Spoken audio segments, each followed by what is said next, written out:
Usaha mikro kecil dan menengah yang terdiri dari toko kelontong, warung makan, bengkel motor, hingga usaha pertanian dan perikanan acap kali disebut sebagai tulang punggung ekonomi Indonesia. Sektor usaha mikro kecil dan menengah atau UMKM itu tercatat sebagai penyumbang terbesar terhadap pendapatan domestik bruto atau PDB. Dalam dokumen IMF Country Report 2024, sektor UMKM yang berjumlah 64 juta berkontribusi sebesar 60% untuk PDB Indonesia. Persentase itu menggambarkan putaran uang di lingkup UMKM yang menembus angka fantastis sekitar 13.000 triliun rupiah. Sayangnya, kedikdayaan UMKM dalam ekonomi belum sepenuhnya mendapat karpet merah dari pemerintah. Kebutuhan kredit ringan bagi pengembangan usaha UMKM dirasakan masih bertepuk sebelah tangan. Salah satu indikasi adalah meningkatnya minat pelaku usaha terhadap pinjaman online atau pinjol dibandingkan kredit usaha rakyat atau KUR. Berdasarkan data Otoritas Jasa Keuangan, lebih dari 15 juta peminjam yang sebagian di antaranya UMKM memilih untuk menggunakan pinjol. Angka pinjamannya secara total mencapai 87,61 triliun rupiah. Kemudahan akses pinjol menjadi daya tarik UMKM meski tinggi resiko dan beban bunganya berat.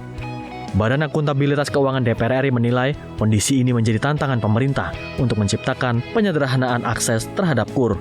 Karena kemudahan pinjol ini terhadap akses kreditnya, akhirnya KUR mulai kurang peminat dalam tanda kutip ya. Nah, di situ kami BAKN DPR hadir untuk memastikan betul bahwa tata kelola atas kredit KUR ini, terutama di Permenko-nya, terutama di sistem Kementerian Keuangannya harus tepat. Karena jangan sampai masyarakat yang sedang berusaha, sedang merintis, pinjam dipinjol dengan bunga yang super, kalau dikasih korporasi aja mungkin nggak mau, para pelaku bisnis korporasi. Apalagi masyarakat kecil yang mereka ibarat sedang merintis, sedang tumbuh. Menghadapi tantangan kebutuhan permodalan usaha, berbagai inovasi pembiayaan pun terus berkembang. Pembiayaan security crowdfunding atau pembiayaan yang bersumber dari urun dana masyarakat dimanfaatkan UMKM sebagai alternatif sumber pendanaan.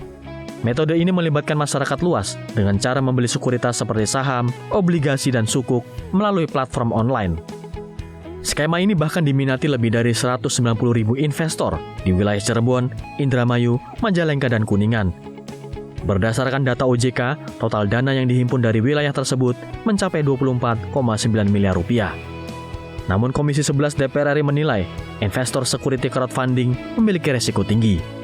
Kalau levelnya level UMKM misalkan ya, OJK bisa membuat satu sistem dashboard pemantauan terkait dengan kinerja bisnis UMKM tersebut, sehingga itu bisa secara langsung dilihat oleh para pemodal di level SCF itu. Ya saya kira itu bisa mengurangi resiko.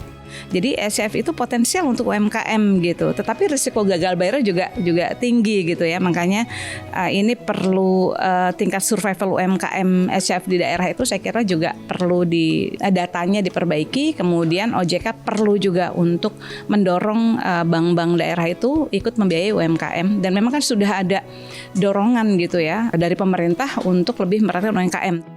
Bukan hanya soal kemudahan dan besaran kredit, tetapi pemerataan penyaluran juga perlu diperhatikan. Sebab pertumbuhan ekonomi akan berdampak luas jika tersebar merata ke seluruh daerah. Komisi 11 DPR RI menekankan pentingnya peran Bank Pembangunan Daerah dalam membantu akses permodalan pelaku usaha kecil. Nah, BPD ini diharapkan karena ada di wilayah, tentu mereka bisa menjangkau lebih dalam lagi kepada pelaku-pelaku industri karena memang mereka dari wilayah yang bersangkutan. Dia tahu karakteristik wilayah, kemudian local wisdom, kemudian bagaimana cara menganalisa sebuah kredit. Diharapkan mereka akan lebih paham. Jangan sampai kalah dengan bank-bank umum dan bank-bank yang lebih besar. Kan sudah ada POJK yang baru nih, POJK 19 nomor 25, sehingga kemudahan akses kredit ini diikuti oleh kinerja perbankan yang agresif. Komisi 11 DPR RI menegaskan komitmennya untuk terus memperkuat peran UMKM sebagai tulang punggung perekonomian nasional. Melalui optimalisasi kebijakan kredit, diharapkan pelaku usaha dapat tumbuh lebih cepat, berdaya saing, dan mampu meningkatkan kesejahteraan.